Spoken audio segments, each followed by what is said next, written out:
Hello, everybody, and welcome to another episode of The Pulse, brought to you by the Great America's Pulse Network. Got a great monologue coming up, and a lot of our good guests that are always on here and host. We'll get to that in a minute, but first, I want to get to the breaking news.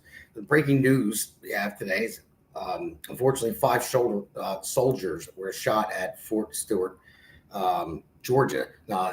This is the Army soldier accused of shooting five other service members at Fort Stewart. Today was 28-year-old who had been assigned to the Georgia base for around 3 years. And this is according to NBC News. Cornelius Radford, an automated logistics sergeant from Jacksonville, Florida, is accused of opening fire shortly after 11 a.m. Investigators are trying to determine the motive. They don't have one yet, but they were his co-workers, and at least the latest report is they are all alive, and it looks like they're going to recover. We don't have a motive yet, but we will get back to that on one of our next episodes as soon as they uncover that. And the other breaking news, just a short one, Trump announces, an economic explosion today. He was just on the news around 5 o'clock. He was live and talking about economic explosion with all the companies that are investing in the United States, all the other countries, and all the warehouses being built for AI and all that stuff. So it looks like the economy is doing very well. It looks like Trump is still on the roll and he's not stopping. So to the monologue today, this one that kind of hurts me, but I have to go through it. So, this is where we want to dissect it, tear it apart, and leave the facts on the table for you to chew on. Today's episode is called The Breaking Point, and let me tell you, we're standing on the edge of that right now. Someone is about to break, but the question is, who is going to break first? And more importantly, who's going to be the one doing the breaking? Right now, it's a battle between two sides of America, the left and the right. And I'm here to tell you, we're seeing the breaking point unfold before our very eyes. On one side, you've got the Democratic left. These guys and girls who are with their constant rhetoric, claim to hate everything this country stands for. They trash our traditions, our values, and our history at every turn.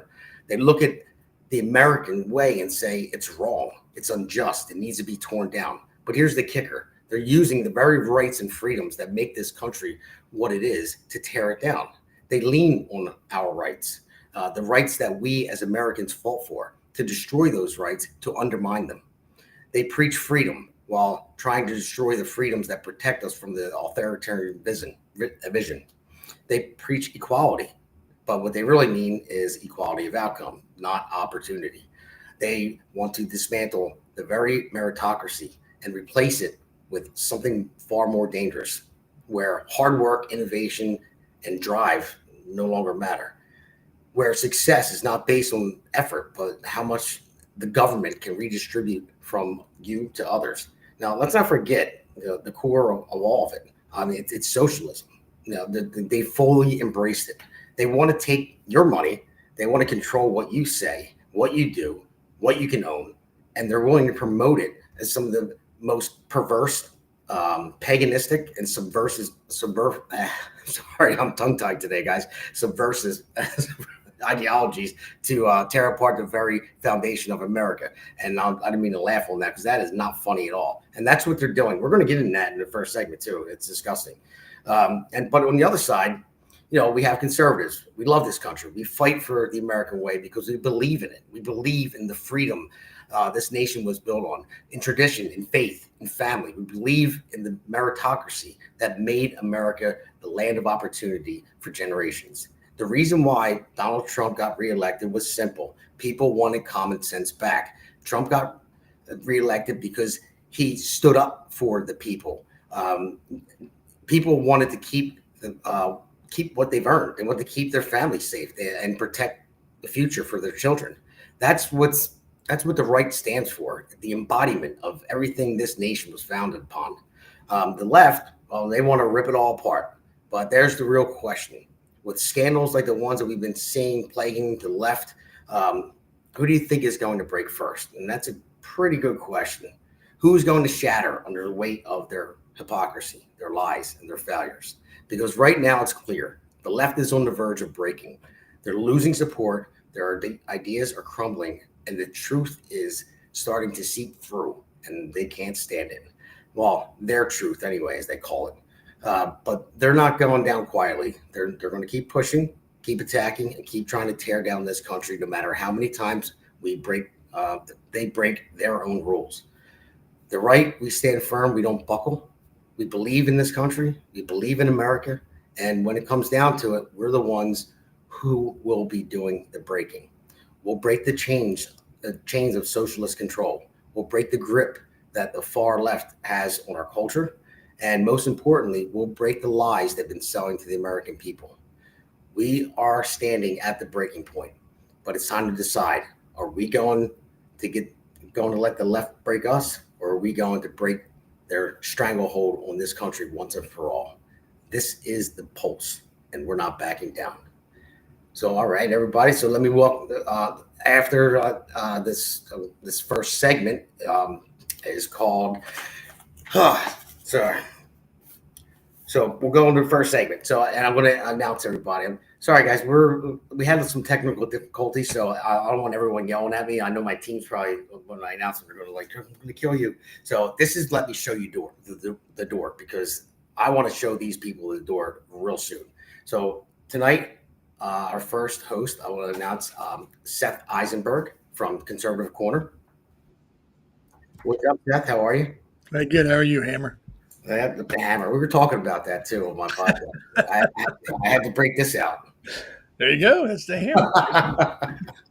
So, all right. And our next guest, Elena Barbera from the Base Mother. It's coming on there. There she is. There I am. Hi. How are you? I'm psyched to be here. Yeah, always a pleasure. Love to show some people the door. Ready to go. Damn right. And then our next guest, Peter Sykes. Hey guys, how y'all doing? No podcast yet, but candidate for LD6, Camden County, New Jersey, for Assembly. How you doing, Pete? I'm doing great, man. You guys got me over there? Yeah, we can hear you. You're on there. You're not freezing up or anything. I know you're all right. Like your soup, by the way, buddy. So, all right, we'll bring everybody on the screen and we'll get started. Not popping up just yet. There we go. Am I underdressed? Well, I'm wearing a t-shirt. Okay, cool. I know Elena's looking good. Elena and Pete got this thing going on. She told Pete from now on she likes a man in the suit, and then because he wants to be a leader, he wants to get elected. She said, and he mentioned Fetterman. He likes being comfortable, but not that he's a Fetterman fan. But all of a sudden she got in his head, and now he sleeps in the damn suits now. So that's how that started. Well, Matt, I'm wearing pants this time, so that should count for something. I love it. So, all right. So before we get started, I just want to play this first clip. To be coming out of our country. I mean, I grew up in a dictatorship. And I don't even remember ever witnessing anything like that. To have a democracy, a beacon of hope for the world to now be turned into one of the worst countries where the military are in our streets without any regard for people's constitutional rights, while our president is spending millions of dollars propping himself up like a failed dictator with a military parade.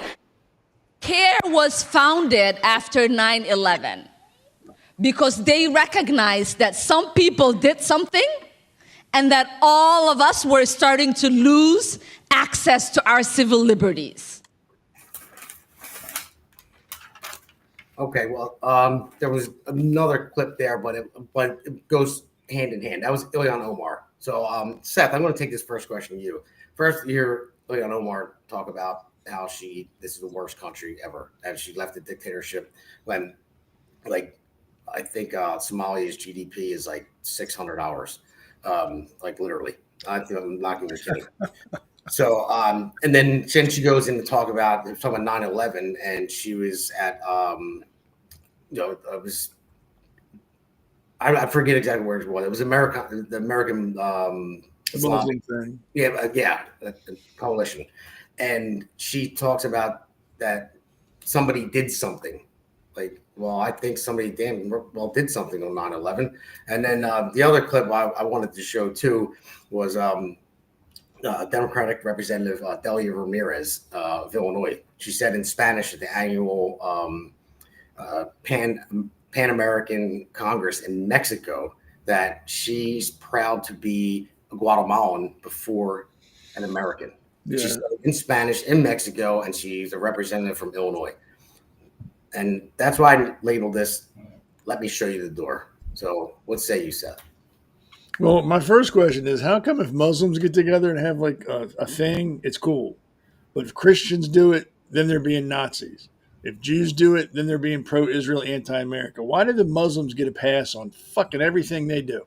Everything. We're supposed to bend over backwards and applaud it. Even though they're the biggest contributor to world terrorism that we know, they get a pass on everything. I'm tired of it, sick of it. And she can go straight to hell. And if she misses her country so bad, she can just go dig a hole in her backyard and use that like as a toilet like they do in her home country. Because they don't even have indoor plumbing where the fuck she's from. And she's going to come here and bitch and moan about what we're doing. We're doing what every other country in the world does when there's people in their country that are invading it. They get them out. They're not doing anything in the dark of night. They're not doing anything covertly. They're doing it in the middle of the day, in uniform, in front of cameras, so everybody can see it. So I don't understand what her complaint is. Now, if they were doing it at night when nobody could see, then yeah, she might have a legitimate gripe. But they're doing this during the middle of the day. They're jumping out of the back of U-Hauls and parking lots. You see what's going on. They're not telling cameras they can't be there. They're not telling the press they can't record them. Everything they do is live or video. You can watch it. She needs to shut the fuck up and have a Coke and sit the shit down. I'm tired of it. And the other lady that went to Guatemala, why didn't she just stay? Why did she even bother coming back? And the people that vote for these morons are bigger dipshits than the people they vote for. This bullcrap in this country where if we don't embrace everybody, then we're bigots, has got to go. We are a melting pot, not a tossed salad, a melting pot. Everything melts together as one. Unlike a salad where everything stays separate. We are a melting pot. Either you become an American or get out. It's that simple. And I don't care if I piss people off. If you're a Latino American, great, but you're an American. There's no room for hyphenated Americans anymore. Either you're an American or you're not an American. I'm German. I'm not a German American. I'm an American. And that's fine with me. I'm tired of all this nonsense that everybody's got to be special. If everybody's special, nobody's special. God damn, these people piss me off. I should have saved you for last because I didn't want to get your blood pressure. No, but I knew what I was going to. I knew what I was going to get from there with that one for you. So, Elena, I'll ask you the same thing. I mean, why doesn't anybody vote them out? I mean, why do they keep getting voted in? I mean, is it the younger generation, obviously? I mean, you look at Zoran Mandani. You know, he's a complete socialist. He doesn't like America. He says that he's going to tax white people and rich people, and he looks like he's going to get elected. I mean, and even I seen another clip before when I think it was Rashida Tlaib, where Fox asked her a question and said, "Will you denounce Hamas saying death to America?" And she said, "I won't talk to Fox News. I won't talk to Fox News." And she said, "Well, why won't you talk to Fox News? Doesn't matter. I'm asking you a question. Will you denounce death to America? Do you think?" She goes, "No, Fox News is racist." And then the reporter said, "Well, do you think death to America is racist?" And she just wouldn't answer. Like, why wouldn't he? They're not even answering that question. I mean, come on. Why aren't they voted out? And how is Mandani getting voted in? Like, well, this started. It's all about indoctrination and the failure of our education system. This started decades ago in our colleges and our college campuses, where more and more and more liberal professors took over with more and more radical ideas, and they implanted them in young people. But that wasn't enough. So the teachers' unions decided to take teachers that they indoctrinated in college and put them in as teachers in high schools. And now it's starting in kindergarten, where they're talking about politics and activism and victimhood and racism, and having children look at each other without their natural state is to love and accept everybody. And, you know, in the past, Democrats used to say things like racism is learned. Do you remember that? And they would say that, that racist uncle and that racist grandpa, and grandma, they're the ones that are teaching little kids racism. But now it's not the grandma or the aunts and uncles. Now it's the schools themselves that are teaching these children to be racist, to be victims, to think that everybody owes them something, to think that America is a bad place. So that is why this is happening. And we can take control of the narrative, but we have to take control of our children's minds. And in a generation, we can solve this. That's where it's happening, because the politicians can say it all they want, but if parents straighten it out with the kids, the politicians will be talking to no one. Yeah, that's a good point. So, well, before I'm going to go to you, Pete, I want to play the next clip real fast. I'm thirsty. It is finished.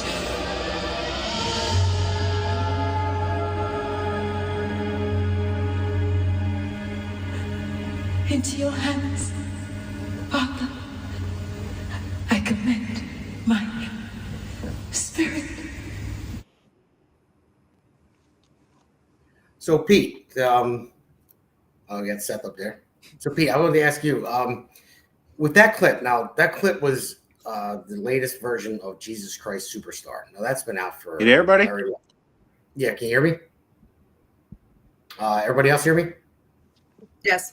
Okay, so Pete, we might have lost you. I don't know. Can you hear me or not? Of course. So are you there, Pete? All right. Well, so anyway, so this question will go to anybody else who wants to pick up on it.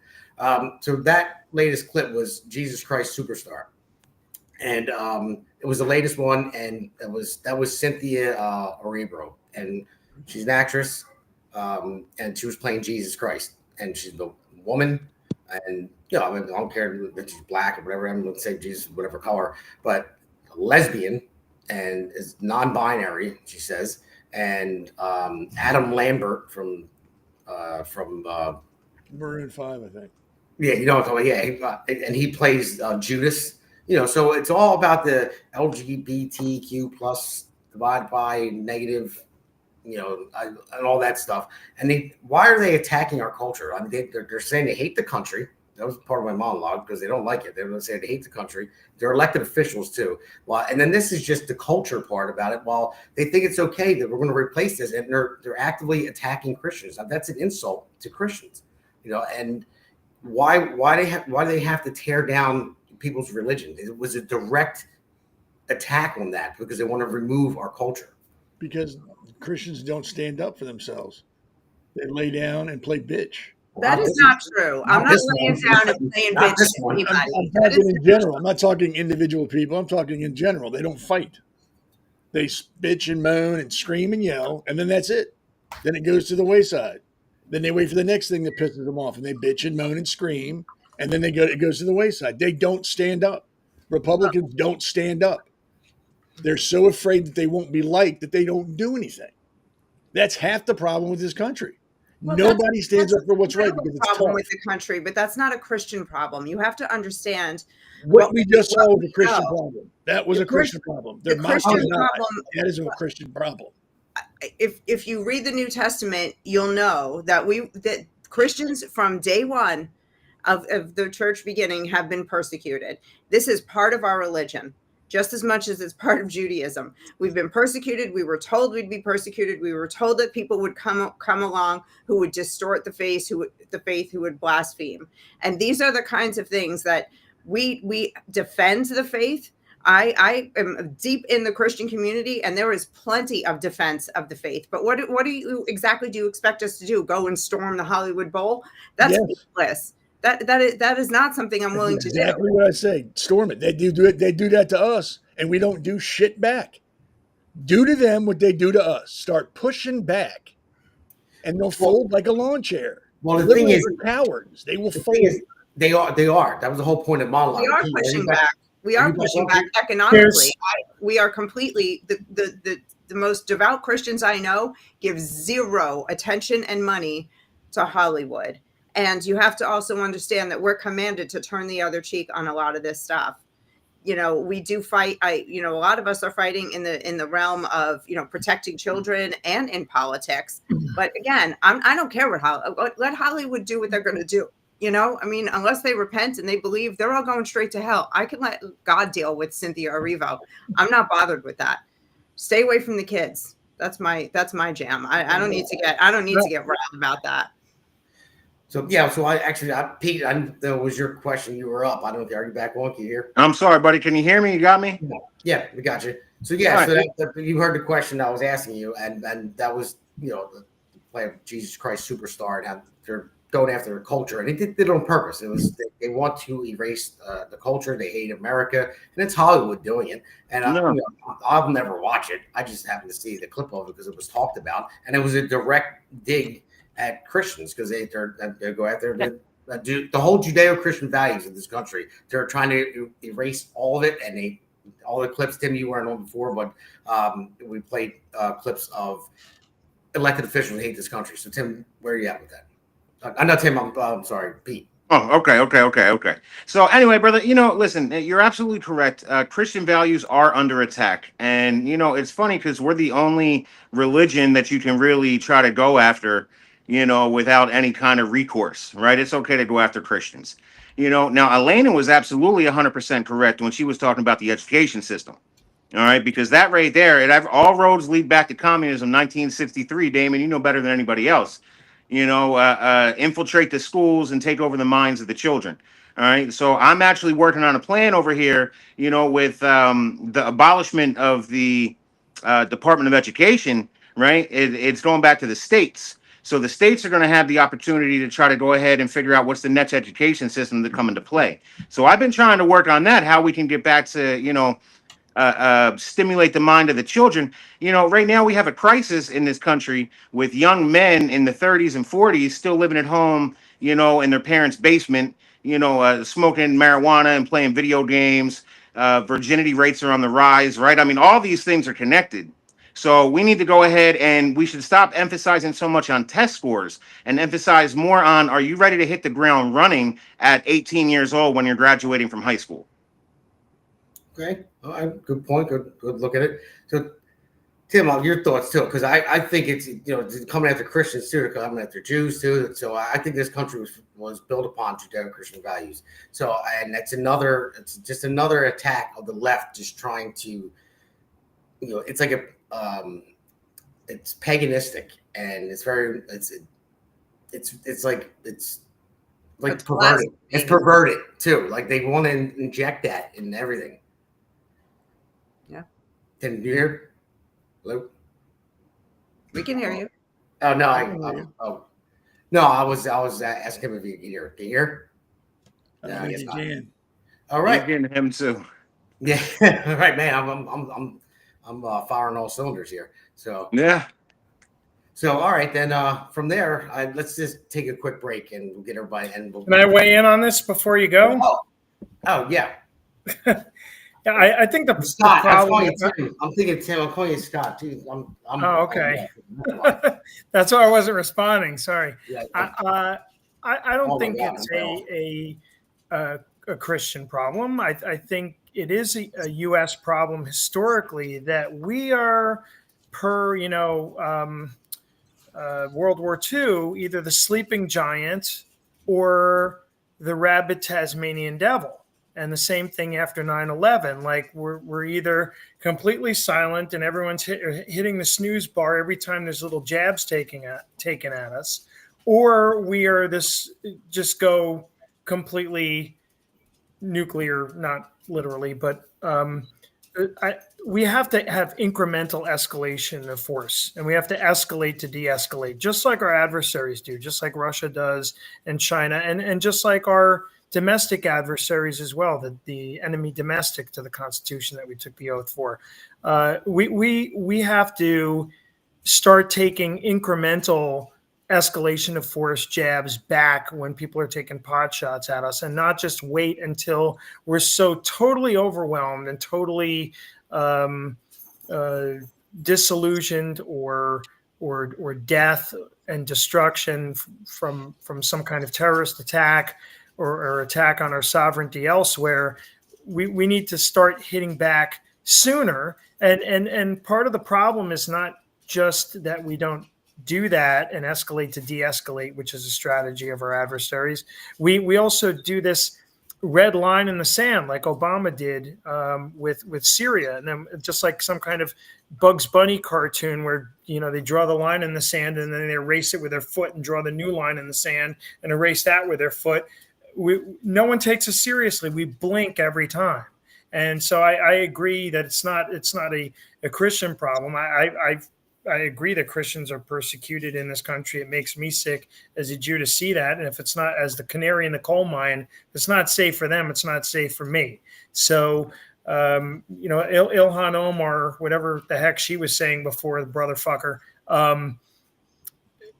that the complaint about Jews having dual citizenship or dual allegiance, especially in Congress, there's not one Jew in Congress that has dual citizenship. We have the capability when we go to Israel to become a citizen. Doesn't mean we've done it. I served this country for 20 years, not Israel, in uniform. But yet, like Seth said, she's allowed to have allegiance to whether it's Allah or allegiance to Somalia and the skinnies over there and the freaking little Mogadishu she's created that Obama fomented in the Twin Cities. That's where we're going with it. Well, yeah, I hear you. But one thing that I'm really excited about, and I said in my monologue, there's a reason why Donald Trump was reelected, is because people want common sense back. People are tired of it. When you look at this Sydney Sweeney ad, we talked about that last week. I mean, people want, that's normal. I'm so sorry that it was a good-looking woman that did a commercial, a jean commercial that actually people want to look at. I mean, I don't want to see a 300-pound, fat person putting on jeans, and thinks it's sexy. I'm sorry, men don't like that. I don't even think most women like it, but it's just it's an advertisement. It's what it is. And then they found out she's Republican. They attacked her even more, called her a Nazi. It's not her fault that she's white and has blue eyes and she's hot. Sorry, she is. But and then you look at this is the whole reason why. And then they keep pumping this stuff like this crappy shit. Like they're redoing Jesus Christ Superstar with a gay and lesbian, non-binary, bald black woman, and it's just like there's no originality anymore, right? That's the problem. Is there's no creativity, no originality, So they're just trying to take everything that we had once upon a time and remake it, in their image, I guess. Yeah. Don't you think it's a step up from urinating on a cross and calling that art? But what I'm saying is, if that was done before, then anything's fair play, right? Anything's fair game. You don't remember that where people? No. Yeah, it was in a museum where people were urinating on the cross, and that was called art, and it wasn't a Hunter Biden piece. It was, I can't remember who did it. I was about to ask if he was involved. So yeah, it's not that it doesn't hurt me but I'm not going to turn into a Muslim who with the way they act when somebody draws Muhammad and, start blowing things up. So I don't know what the answer is except to just, comment on it, denounce it and move on. And like I do, give $0 to I'll tell you what though, right? None of these people should be in office if they don't love America. I mean, that's my whole thing. If you don't want to make America better, you should not be in office. Like that should be a prerequisite. You take an oath. Hey, Elena. So yeah, I love you. I love you too. All right, guys. So we got to wait, just so we're clear. Yes, absolutely. Yeah, that doesn't go anywhere. All right, guys, let's take a break and go to our next segment. That one was a little long, so break. America's Pulse Network. The mainstream media is bought and paid for. The truth is twisted to fit their agenda. But America is waking up because podcasts are the future for trusted media. Welcome to the America's Pulse Network. It is a network built by patriots that upholds the Constitution. The America's Pulse Network stands for God, truth, and the America First movement. There is no corporate propaganda, no government spin, just real news, real talk, and real voices fighting for faith, freedom, and the future of this great nation with common sense. Here are some of America's Pulse Network podcasts. Alexandra Levine Live, hosted by Alexandra Levine. Jersey Shore Podcast, hosted by Damon Galdo. The Conservative Corner, hosted by Seth Eisenberg. APN's The Pulse, hosted by Alexandra, Damon, and Seth. So tune into America's Pulse Network on the following social media platforms: X/Twitter, Rumble, Truth Social, Facebook, and YouTube. Join the revolution. Because the pulse of America beats for God and country. America's Pulse Network is for faith, family, freedom, and truth.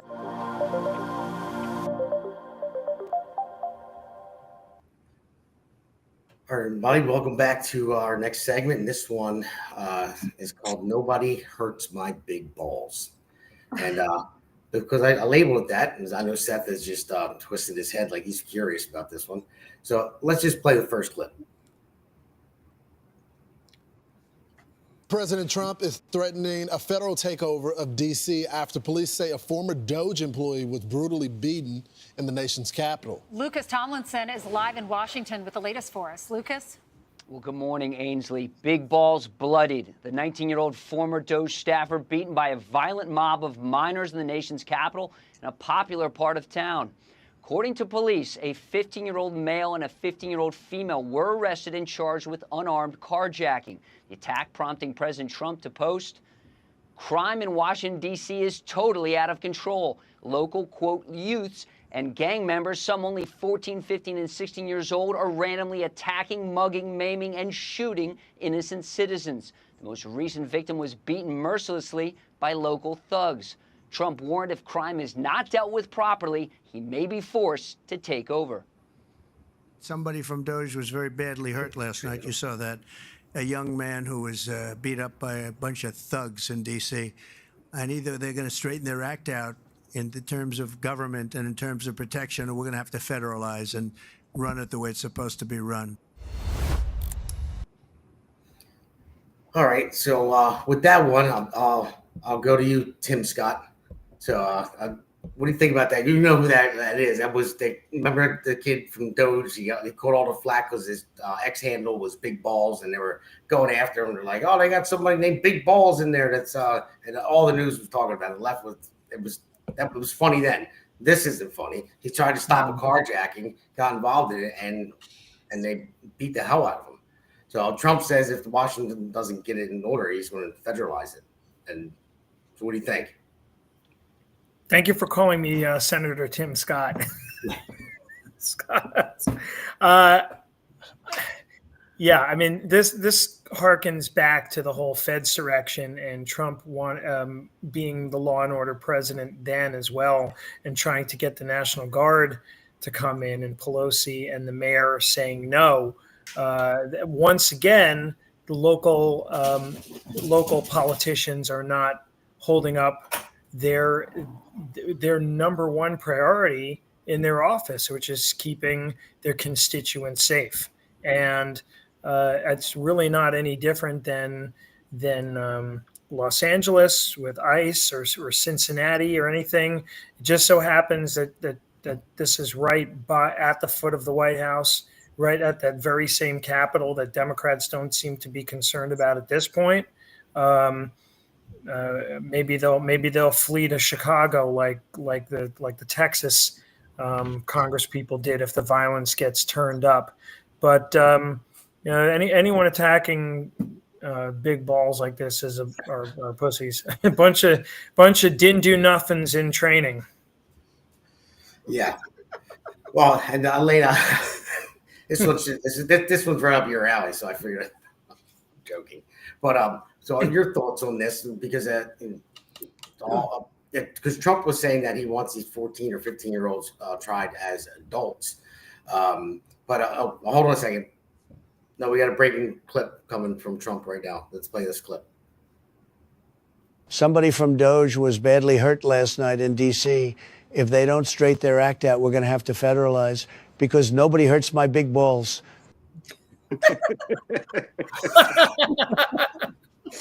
Oh, man. So you're up, Elena.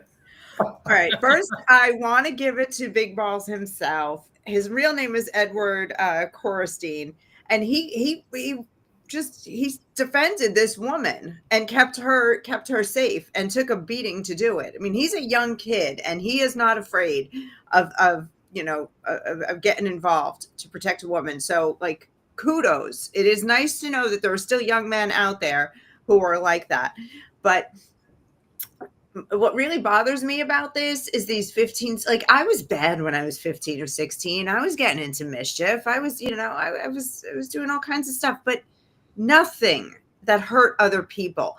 Like, what happens to these children's souls that at 15, 16, they're carjacking, beating up strangers, robbing people? I mean, what kind of parents, what's going on in this country? And another just quick thing that bothers me about this is that this is our nation's capital, and it is a global embarrassment that anybody should be not unsafe at all in our national capital. I don't care if we have to put military on the streets there, but the place should be shining like a new dime and safe 24/7 to walk around for anybody.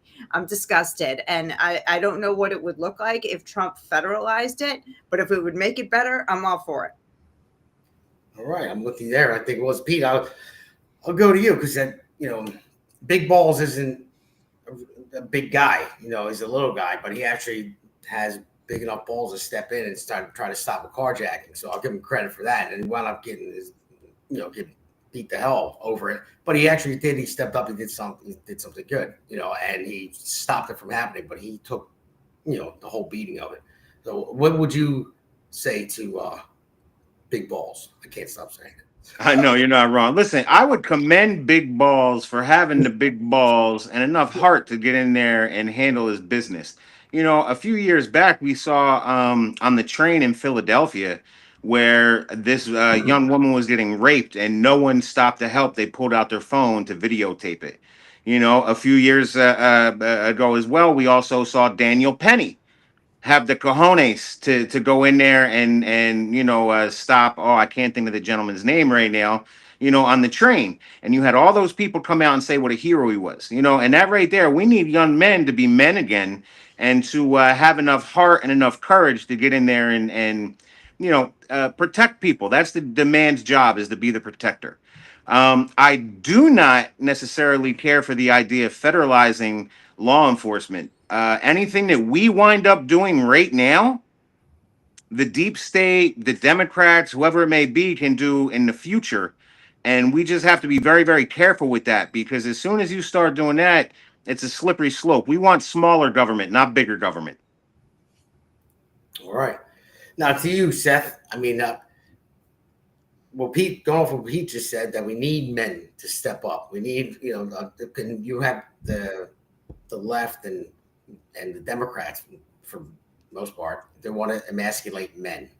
They want to say men can be women and women can be men, and they don't think that men should protect women. I remember Trump saying something like that. He said, "I'm going to protect our women," and he caught a lot of flack, not by the right, not by conservative Republicans or anything like that, but by the left. And they said out there, he should protect women. So what do you got? Yeah, I mean, everybody should protect themselves and protect their neighbors. Big balls. I didn't mention big balls. I said it for everyone. I want to help them. I should have been playing big balls drinking orange juice. Sorry. But when it comes to protecting people, it shouldn't just be men protecting women. Women should be protecting men. Everybody should be protecting children. It shouldn't just fall on one sex to protect people. If you want to look at it this way, we're all one tribe. Everybody sticks up for everybody else. And if you don't belong to the tribe, well, guess what? You're going to look real funny eating corn on the cob with no teeth when we're done. We need to stop coddling criminals. We need to stop saying, well, and I always err on the side of caution when it comes to children. If they screw up, it's a kid, give them a break. Let's give them another chance. Work with them. But if you're carjacking, I can't be on your side. You have crossed that line to where I think that maybe, you'll be okay if we just give you a good talking to. If you get carjacked, number one, they should have put a bullet in the kid's head. And some of these people that drive, you get in their car, they're going to kill you. And you know what? So be it. It used to be back in the day, if you stole somebody's horse, you were hung for it. That was like no go. You're not stealing the man's horse. That is his only form of transportation. That's how he provides for his family. You stole his horse. You die. We need to get back to shit like that. Steal somebody's property, get the shit kicked out of you. You try to steal somebody's car, you catch a bullet in your dome. You try to rape a woman, or you try to rape a man, or you hurt a child, you get killed on the spot. There's no going to goddamn court and pleading your case and going, oh my God, I had such a rough life, and my mommy and daddy didn't pay me enough attention, and I didn't get the job I wanted, so I went out and started robbing and stealing. Nobody cares. You're past the gray area at that point. I agree. But look, if we're talking about big balls, let's say hanged, not hung. Well, okay. But sorry. Oh, it's definitely hung. It's just that's how it's got to be. We need to, and we can protect everybody we want to, all we want. But as long as these judges have the balls of a 2-year-old and they turn these criminals back on the street, nothing is going to change. We have to stop depending on these liberal judges to enforce the law as it's written. They're not going to do it. They've shown us they are not going to enforce the law unless you're a white person. Anybody else gets a pass. If you're a white guy, you're going to prison. A black guy or anybody else, hey, it's okay. He had a rough life. White privilege. Let him go. If it's legal in your state, carry a fucking gun. Learn how to use that gun proficiently. And don't be afraid to put a bullet in somebody's head if it comes down to you or them, because obviously they don't care about you. So why should you care about them? Carry a gun, know how to use it, protect yourself, protect your neighbors. And that'll end the problem in probably 2 or 3 months. If these criminals start finding out, hey, they're shooting us. They're out there shooting us. Damn it. I'm not going to go break the law anymore because I don't want to get shot. We need to stop coddling people. It's only going to get worse. I keep saying that. It's only going to get worse until we, the people, stand up and take a stand and say, stop. Enough is enough. Can't depend on anybody. And you're right, Seth. Yeah, it continues. Yeah, and that's what I said in the monologue too. It's like who's going to break and who's going to get broken. And I didn't mean by no means I didn't mean violence, but that's what I'm afraid it's going to come down to. No. I mean, sometimes violence is the answer. No, I'm not saying self-defense or anything like that. It is violence. I mean, it is a violent act, but it's self-defense. It's right. It's justified. But I'm just saying it's starting to turn people's mentalities to where they're tired of it. They're tired of hearing it. Like, when I was just talking to a friend of mine. He showed me some videos about it was the shoulder bump. I don't know if you've seen that. It's trending. It's black people saying they're going to just shoulder bump white people. I mean, hard, and just knock them over. Just to go, someone stand in line at a store and they say, "I'm doing it because they're white." And it's like, what do you mean? What the hell happened? What happened to this country? I mean, I can break it down. What happened? I know what happened. It's like, how do we allow it to happen? And that's what it's going to come to a breaking point where you're going to have something bad happen. Someone's going to lose their mind and try to get revenge for something because they're so tired of hearing that I'm going to take this from you because you're white. And I see it starting to happen. I hope that we get over it. We stop the bullshit and stop having the left try to divide a wedge in between everybody. And that's the problem. Before you go any further, just keep in mind when it comes to black families, 64% of those families don't have a father in the house. Yeah. 64%. And it's a fact that a father in the house prevents all this crap. You got higher graduation rates. You have better jobs. You have people that go to college when there's a father's house. They break the law less. They don't get suspended as much. These are facts. That's the problem. There are no men in these children's lives that correct them. We have moms who I don't know who said it, but baby didn't do nothing. That's all they get from that. We need fathers to be fathers, men to be men. Any fool with a dick can make a baby.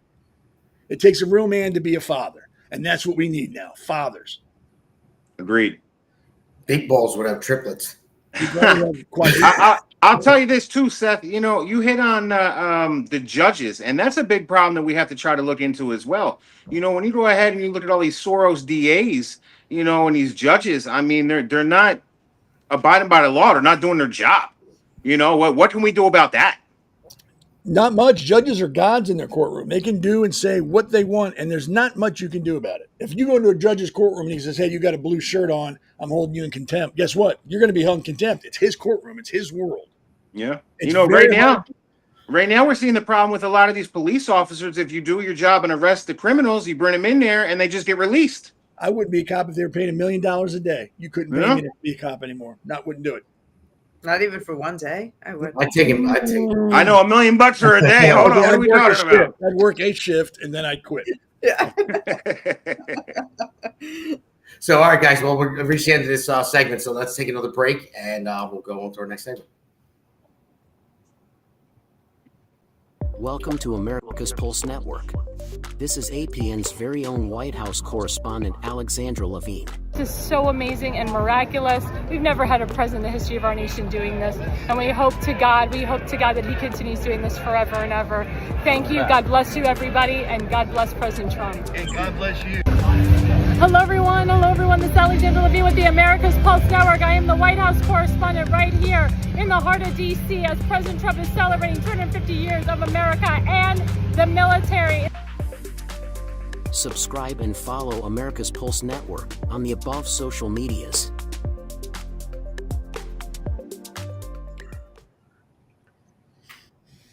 All right, everyone, welcome back to our third segment. This one is the Clintons in the crosshairs again. So I probably heard about it. The Clintons have gotten subpoenaed to come in and talk about the Epstein files. I'm really getting tired of talking about it, but it keeps popping up in the news and they're being brought in, and also about Hillary's involvement with the Russia collusion hoax. So, and all the emails that came out that proves that she actually said, yes, she created it, she okayed it, and she said, run with it. So, Pete, I'll take you. Go with this one first. With all this, all these scandals with the Democrats, it's like one after another. You know, about Biden being, weekend at Bernie's, with the dead man in the office, hiding all that, even though we knew he was. But still trying to cover that up. Hunter Biden's laptop, COVID, now the Russia hoax, and one after another. I could keep going. I mean, when are they actually going to break completely? Because they're fractured big time. But somehow the Clintons, they just slithered their way through and come out unscathed. Well, you're not wrong about that, man. I mean, we're finally starting to see everything that they've been doing. Not that we haven't seen it before, but they just keep trying to throw something at them. Hopefully something will stick here at some point in time. They've been taking advantage of, they've been doing this wrong since, 50 years or so, right? But the Clintons definitely started pushing that, and then Obama followed it up. And look, at least they keep throwing things at it. I'm hoping something sticks because I want some accountability. The truth has to come out. We need accountability, or we're never going to be able to build forward, right? We keep talking about foundations. We need to rebuild America with a strong foundation. And all these cracks that they have, it's very difficult to go ahead and build upon that. We need to crush it all down and start over. And I hope that we see some accountability. They went ahead and said that the subpoenas aren't out yet, but they'll be coming out in the near future. We all know that Bill was on the Lolita Express out there with Epstein. Epstein came in to see him 11 times. We know they're up to no good over there. And I'd love to see some accountability. Yeah, I think that's what Americans are looking for. And Elena, I'll go to you next. That's the thing about accountability. When Chelsea Garrett broke all this with the Russia collusion and everything else, and implicated Obama and Hillary and everything else. Do you think they jumped ahead too fast? Because I didn't want to see another Epstein thing, to where they were waiting for the files to be released and then they weren't, they didn't have them, or they didn't exist, or it was this, or it was that, and Trump's, base, was pretty upset about it, and they were calling them liars, and you got Hunter Biden out there saying, Trump was definitely with Epstein. Epstein introduced him to Melania, so he happened to be on the island. So it kind of fractured like a lot of things, like for a short period of time until they kind of got over it. But with this, and I think they jumped too fast without doing any investigations and really putting it together. We're just floating it out there and saying, this is what we have, here are the emails, and this is what we're going to look into. Yeah, the Russia stuff. Yeah, we shouldn't even know about it yet. We should have. Somebody said it in a previous episode here. Right? Why don't we just start one of these things with handcuffs? And I wish that they had done that, because what this has done for me and a lot of people is just left us completely disgusted, fed up with hearing about corruption every single day. Oh, this one did this, this one did that, this one did this. Oh, but were you expecting anybody to be held accountable? Oh, sorry, because that's not going to happen. Now Hillary Clinton and Bill Clinton, they're being subpoenaed for the Epstein thing. They're not on the list, on the calendar to be deposed until October. So here's 2 months they have to prepare and get their story straight and talk to their lawyers and put up every firewall around them. And then they're just going to sit there like everyone else and say either I do not recall or, I plead the fifth. And it's just a complete waste of time and money, and just gives me less and less and less faith in my government, and makes me more disgusted with everything I see, and also makes me believe less and less of what I see, because, we've got all this evidence, but yeah, what are you doing with it? Nothing? Okay, great. I'm going to go see what's for lunch. Yeah, and I see that Donald just put up there. I blame a lot of this garbage pushed by the liberal news media. You must know my hatred for the liberal news media. So yes, I do too. But Scott, I watched a lot of congressional hearings, and they'll bring somebody in, ask them a ton of questions. The person's guilty as hell, and they hammer them, and basically they never answer it. They filibuster, the 5 minutes that they get, and they'll just talk around them, and it's just, to me, you think something's going to happen, you're like, oh, I got them, never, but nothing never happens. So what are your thoughts on that? Yeah, I don't know where the testimony goes in the ether when it's all done, that it actually gets compiled in a way that's prosecutable to somebody. Even when it comes down to, say, the anti-Semitism on campuses and the hearings for those. So what happens in the end? Maybe one out of the bunch of them feels pressured enough to step down, but nothing changes. And same here too. And I agree with Elena. Like we need to not be dropping leaflets on the roofs and knocking on roofs like the Israelis do, and giving people a heads up like we did with Saddam Hussein for weapons inspections. Like, oh, we're gonna inspect you here so you can move everything. We're giving people too much of a heads up so they can cover their tracks with bleach bit or whatever the hell else they want to use nowadays to lawyer up, to plead whatever amendment they think they know.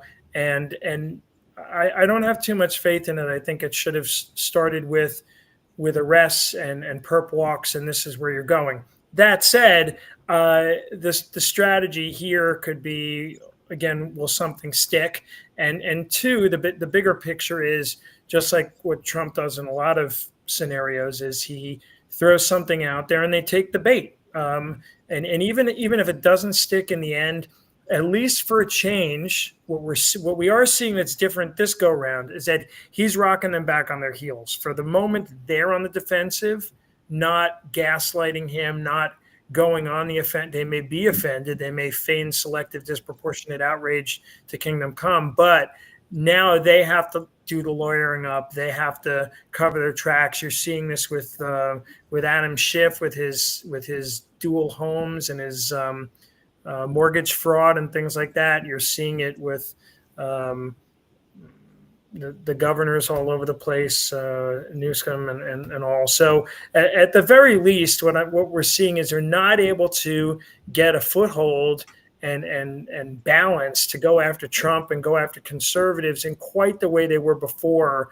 because now they realize that they're on the chopping block. If that makes sense. Yeah, nice silver lining. Yeah. So Seth, gotta find one. Seth, Scott just mentioned like Adam Schiff, and I believe Letitia James as well. She all of a sudden did the same thing that Trump was pretty much accused of. She said that she lived here, and I think she named her father as her husband or something like that to get a loan. But basically what Trump was accused of, and when they accused Trump before he became president again, they paraded him into court. It was a spectacle. It's all about, that liberal, news media out there, and they just kept hammering it down. Trump did this, Trump did this, Trump did this. He's going to jail. We're going to charge him with 34 crimes. But then, like he said, Adam Schiff, I heard about it. It went away very quickly. Letitia James heard about it. So they proved that it was true that she did that, but it's going away. Nobody's talking about it. So how do you feel about that one? So, I mean, I'm bringing it up. I mean, that's the whole reason why, but it's just. I thought you were going to tell me something shocking. Big balls. If this doesn't prove to you that Democrats and Republicans are the opposite sides of the same coin, I don't know what you need to be told. No one will ever be held accountable. No one will ever get in trouble. They're going to pound their chest, like I've said before, have hearings, scream and yell and accuse people of this, and we're going to do that. End of the day, nothing will happen because it's all smoke and mirrors. Because the general population is enthralled by that and will say, look, my congressman's actually doing something. He's up there screaming and yelling and accusing people. And those morons don't realize that's all he's going to do. That's all he's going to do because he knows you're cheering him on. Nothing will happen to anybody. I think when it comes to the Russia hoax, it will happen, though, Seth. I have. Well, we'll see. We'll come back as friends in the future on another episode. Congressmen have raped women and don't get in trouble. Why the fuck do you think they're going to get in trouble over Russia? I mean, really, why do you think that's going to be the thing? Oh, he killed a woman. It's because it's orders of magnitude. It hit people, it's the but Russia it's going to be Russia that earthquake gets them in trouble. Murder won't. Because it's the 8.8 Richter scale measurement earthquake in Russia. It's so much bigger than that. I hope. I'm taking bets. Nothing happened, dude. If rape doesn't get him in trouble, you should if hope that doesn't I'm right. Get him in trouble, if DWIs don't get him in trouble, if theft doesn't get him in trouble, if fraud doesn't get him in trouble, why do you think Russia is going to be the one that does it? I mean, really. I know. I mean, I hear you. Watergate did it, and this is much bigger than Watergate. He got to retire. It was a coup. He got to retire. It was a coup. But he got to retire. Nothing happened to him. Nothing happens to. I don't know how many times this has to happen for people to go, wait, nothing happens to these people. Nothing happens to politicians. How many more times do they got to do something and get away with it? Nixon that didn't you have or to I would resign. get in That prison was for a immediately consequence. I mean, before you realize they'll never be held accountable. Right. How many more times? I'm not saying they're going to prison. I don't even care if the consequences that some of these people never get involved in politics again because they have zero credibility. Politician has credibility. This is throwing it down. There's not a politician that has credibility. They're not all politicians, though. They're not all politicians. I don't want any of them to have any standing, any book deals, any speaking engagements, any honorable doctorates at some university. That will never stop. Listen, I'll tell you what, guys, as much as I want to see the Clintons and Obama and all these people that we're talking about right now go down, I want to see Bill Gates go down. All right, that's the one where I'm at. All right, that man is an active enemy of humanity, and I want to see him go down. Nothing's gonna happen to him either. He's got money. I love you all. I really do, but I don't understand how you don't. I can't be the only person that sees this. No, I do. Thank you. Nothing will happen.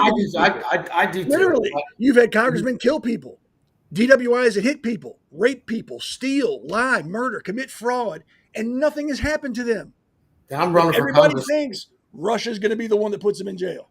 That's going to get them all in trouble, and there's going to be a Trump accountability. wasn't president for any of those, though. That's the difference. I have a little bit of faith. I agree with you otherwise, but I have a feeling when he means business, and he's not running for a third term, I don't think.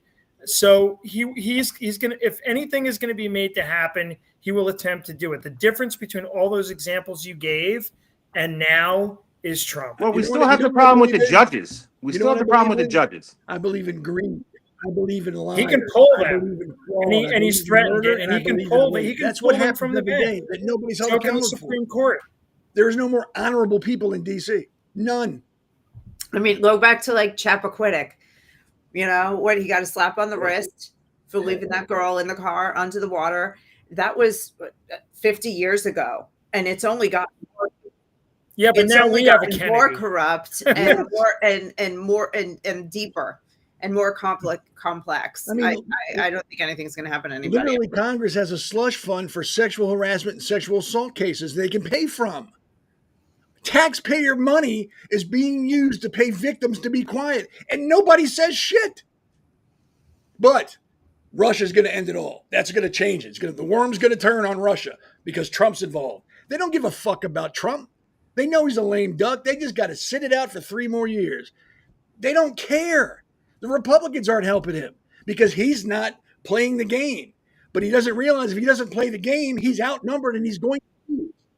I don't know. Texas is starting this ungerrymandering initiative, and I think other states are going to follow suit. So you're going to have more of a majority next go around. I think that's two different things. I think that's Texas, finally playing the Democrats at their game. No, but that's the Republican Party standing up for itself and standing up for Trump's. But that's Trump's totally different agenda. from criminal prosecutions for crimes being. You're asking that's just Republicans playing Democrats, trying to beat Democrats at their own game, which is great. I'm glad to see that's happening at all. I don't think that means that anybody's going to be prosecuted. We're never going to see the Clintons in handcuffs. We're expecting the fox, after it eats the chicken, to kill itself for eating the chicken. Like, I was wrong. I shouldn't eat the chicken. Let me go step in front of this car.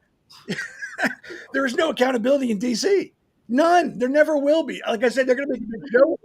If the chicken was Epstein, they're he going to might make a have big done show it. of it. Big show. Lots of hearings. Lots of TV cameras. Lots of interviews. Lots of news articles. End of the day, that's what they're going to do to us. Yeah, whatever. Yeah, Seth, I'm afraid you're right. I'm afraid you're definitely right with that. That at the end of the day, we're not going to get anywhere with it. I mean, maybe, like you said, they won't get their speaking engagements. Obama won't command his $400,000, $400,000 for giving a speech at a college, and maybe that will just fade off. But I don't see any handcuffs or anything like that coming. I'm just saying the consequences may not be exactly what we all want to see. There will be some, but you have to keep your peripheral vision open to what some of those consequences could be, and not just the ones you want. It may not be what we want. For them, I want the same thing you do, and I don't think we're going to see it. I want the same things to happen to them that would happen to me. Agreed. They're no better than me. They are no better than me. And it won't happen because they are better than us. We just haven't seen that yet. They're hanging it right in front of our face saying, well, I'm better than you.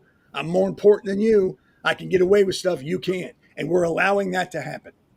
Well, brother, listen, that's why I'm running, right? I mean, we need more good people to get in there to outnumber, the corrupt ones, right? We have to purge them out of government. It's going to be a long haul. It's going to take time. But I mean, if we get more people to stand up, myself, Tim, right? I mean, if we can get more people to stand up, maybe we can go ahead and put a dent in this, because I feel like we're at the tipping point. If we don't start to get this under control now, America's going to cease to exist, or at least any version that was recognizable. I wish you the best. Pete, I don't believe that that's possible unless we enact very strict and short-term limits, because there are a lot of people like you. God bless you. You get involved, you go in there, and within one term, you're as corrupt as everybody else. You've been paid off, and you've been taught the game, and you got to learn how they play it, or you can't play it all, and you can't get anything done.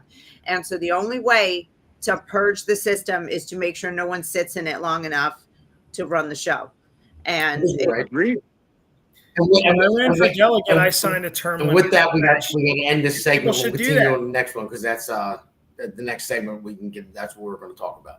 So, Fuck yeah. Yeah. All right. So let's go on a break.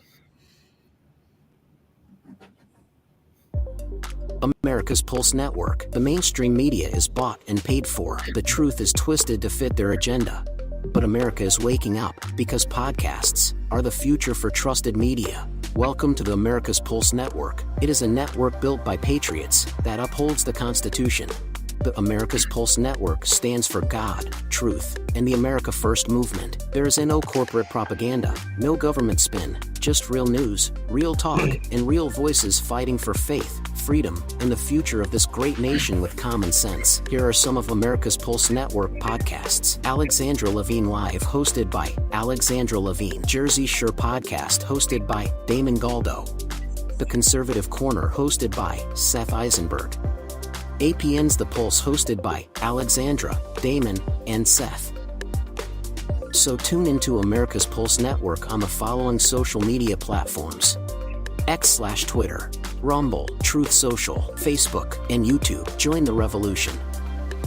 Because the pulse of America beats for God and country. America's Pulse Network is for faith, family, freedom, and truth.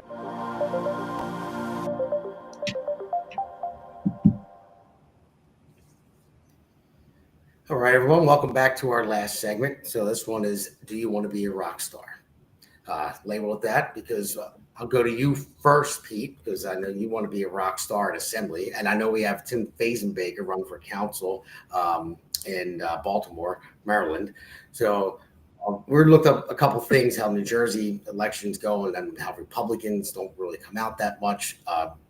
Only about 30% per election. I don't know if how many come out in Maryland, but you guys can let me know the ones who live in Maryland, later in Florida as well. But so, Pete, why do you want to be a rock star?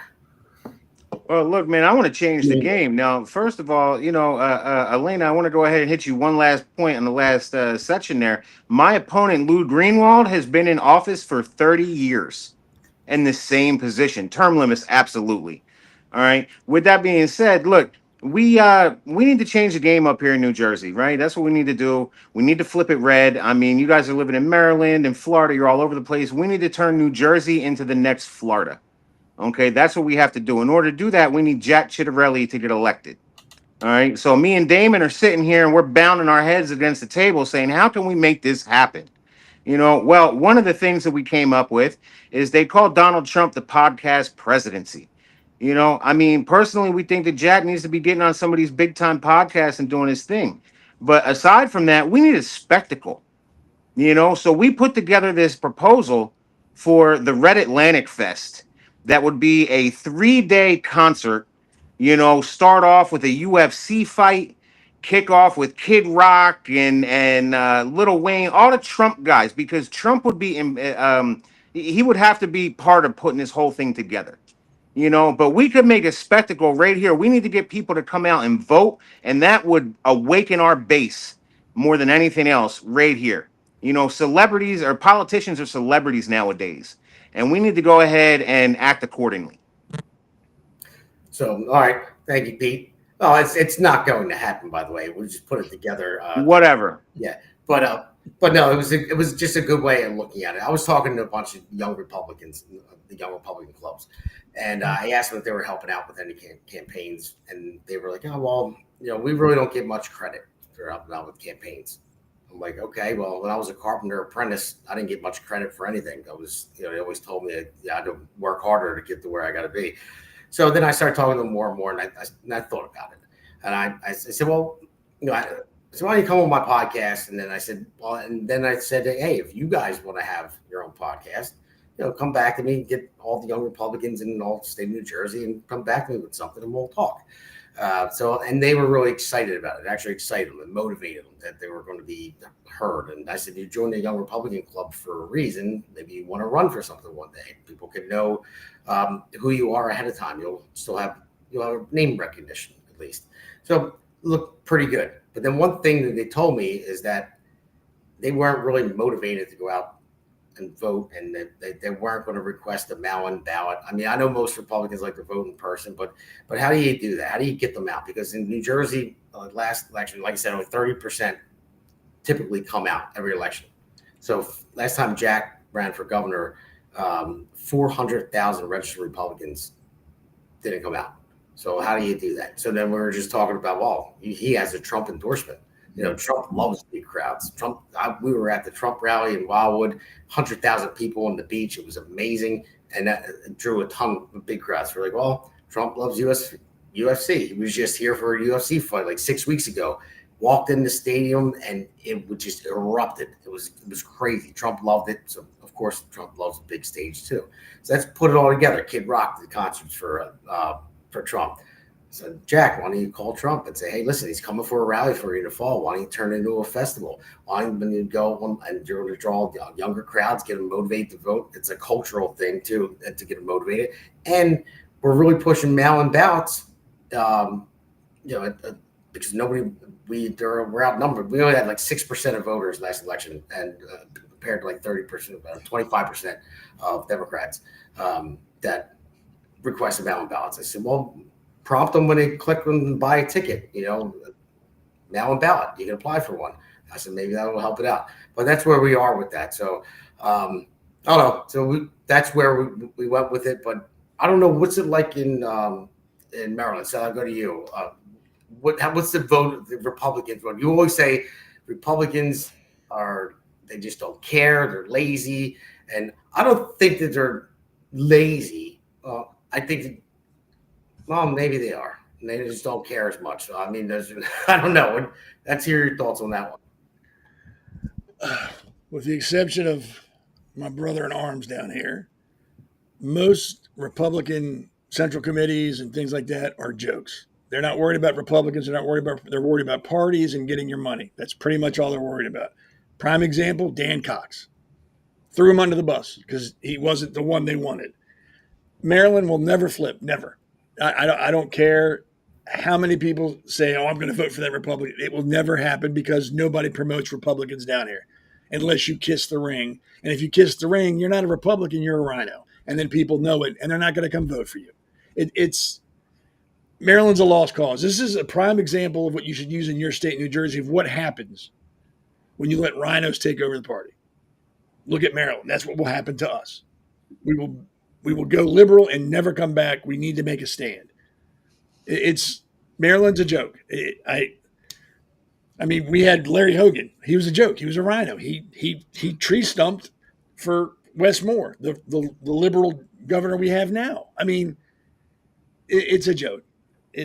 And I can't say it enough because nobody listens in Maryland because the same shit happens over and over. They keep giving money to the central committees and the Republican Party in Maryland. And like I said last Wednesday, they all scratch their heads with their thumb up their ass and go, geez, how come we can't get a Republican elected here?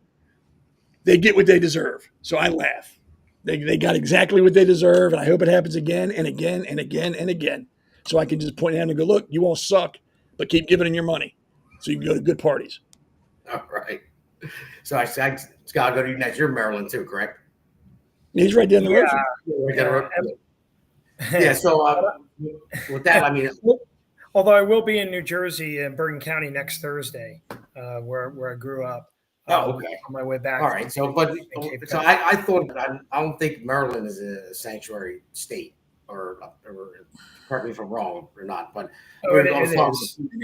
I'm not in a sanctuary county because thankfully we have a sheriff who is totally against that and for upholding the law and safety, especially when it comes to families and drugs, encountering that and weapons. So we have Sheriff DeWeese here as a retired state trooper.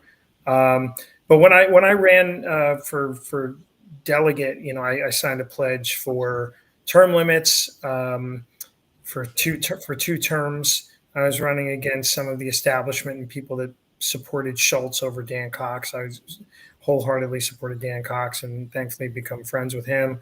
Then I ran for city council. And the problem with a lot of local elections is that the voter turnout is terrible, and it's planned that way. They want to keep – I was running against one guy who is now in his 7th term. They haven't done a reassessment of the zoning of Westminster City in about 30 years. And this guy has been in office for most of that time and has done nothing. They've done nothing for the underserved communities that they claim to support. I was the one visiting there, doing the ride-alongs with all levels of law enforcement to find out their interactions with the people and the issues, was immersed with people. They did nothing, but we had a 6% voter turnout, anemic. And that's on purpose to keep those people in. When it comes to rock stars, though, like I'm already a rock star. I've been doing that for 30 years, singing. So, no, but when it came to running for office, it was like I ran because the first time because I was right out of the Army, so I didn't have any political background. Couldn't because I was on active duty. But I had about 3 months to throw the campaign together before the primary, and it was about wanting to continue to serve. And only for that time frame, for the 8 years or what have you, to get something done. And then when I ran for city council, it wasn't because if someone's running who I think is doing a great job, I don't need to run for the sake of running or getting in that position. If they are carrying the banner for me and championing the causes that I believe in most, let them do it. It's not about me doing it. It's about those initiatives getting put forward and who can do that the best way. But when it came to Westminster, you had 3 people running for 3 positions. And I don't believe that elections should go uncontested. Even if it's your party, you need to have vibrant new people in there. Part of that, even if you're voting out the term limit, to have somebody new. But I don't believe in these uncontested primaries or even uncontested final elections. You got to have somebody else in there. No, I agree. I agree. And Elena, we're getting close to the end of the show here. But when I mentioned sanctuary state, I know Florida is not one, which we have the privilege of not having that. But New Jersey is. And New Jersey taxpayers actually pay $7.3 billion because we are a sanctuary state for illegal immigrants. It's for either their schooling, their health care, you name it, whatever it might be. That's straight out of the pockets of New Jersey taxpayers. So I was talking to Pete and Jack Brang, his running mate. We were just talking about it. I said, well, let me do the math. I said, there's 360 million homes in New Jersey. I said, well, if you divide that by 7.3, I'm like, wow, you can lower everyone's. We pay the highest property taxes in the country, state of New Jersey. But you can lower everyone's property taxes by over $2,000 a year if you were to reallocate that 7.3 billion. And I said, I don't care if a candidate smothered a kitten in front of me and told me that. I'd be like, I'm voting for you right now. Now, obviously, I'm joking about that part, but I'm just putting it in perspective. You're not. Yeah. So when you have a rock star governor, I mean, it's like having a rock star governor, Ron DeSantis. Well, it's just nice to know that I have a governor who's, cares about things like, punishing child predators and having conversations about keeping taxes low and putting his citizens first. That's just how it should always be. Everybody should have a governor that puts their citizens first. It's very disappointing that, I want to kind of touch on something Seth was talking about, though, how he was talking about how Maryland Republicans are just weak and pointless. And I found that when I spent 23 years in Massachusetts, and I was, it was like it had to be a secret to be a Republican because, otherwise, up until a point. And after a while, I was like, all right, I'm out. I'm coming out of the closet. I had enough. But, when things were still peaceful, we were quiet. And most Republicans in Massachusetts still are relatively quiet because they don't want to be called a bad name. And that weakness is really a complete opposite of what happens with Democrats. Because if you look at someplace like Texas or Florida, any place that is, conservative, the Democrats do not do that. They do not sit back and say, all right, I'm just going to keep the peace here. And, they scream louder and louder and louder. There are Democrat strongholds, even here in Florida, where, there's like, pride flags painted in the crosswalks because they will not back down. And I would love to see Republicans have that fire in conservative cities and states and maybe make a difference because they just gave up and they're just like, oh, we can't win anyway. It's really pathetic. All right. Well, last thing I want to say is that she said that Maryland Republicans, you said, are weak and useless. Aren't you registered Republican and live in Maryland? Am I registered Republican? Yeah. Yeah, because I got big balls. I'm a registered Republican here too, but you were asking if we're a sanctuary state. I mean, haven't you heard of the Maryland man, Kilmar Abrego? Oh yeah, no, I hate. Why do they do that? Why does everyone have to just morph into this ridiculous fake accent about whatever ethnicity of the person is who's arrested? Like Hillary at a black church. Oh yeah. I mean, yeah, exactly. Just say Kilmar Abrego Garcia and be done with it. But we have the Maryland man. That's our claim to fame, right? Yeah, I know. Sanctuary City is right.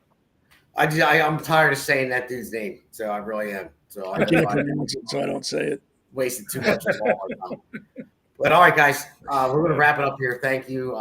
It's a rough start tonight. I apologize, but we didn't know we had some technical difficulties, and all the listeners out there, thank you for sticking with us. Only going to get better from here. You can blame me, guys.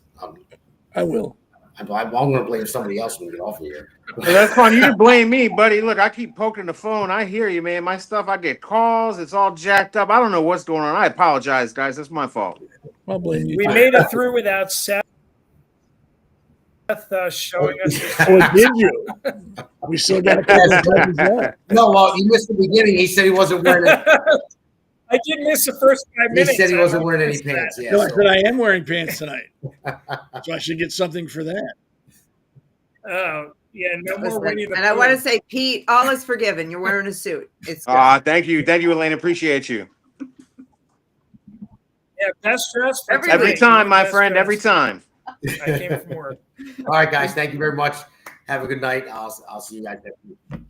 Good to see you all. Bye. My hands disappear. I swear I got hands. Get the hands off me. Alexandra Levine Live, hosted by Alexandra Levine. Jersey Shore Podcast, hosted by Damon Galdo. The Conservative Corner, hosted by Seth Eisenberg. Because the pulse of America beats for God and country, America's Pulse Network is for faith, family, freedom, and truth.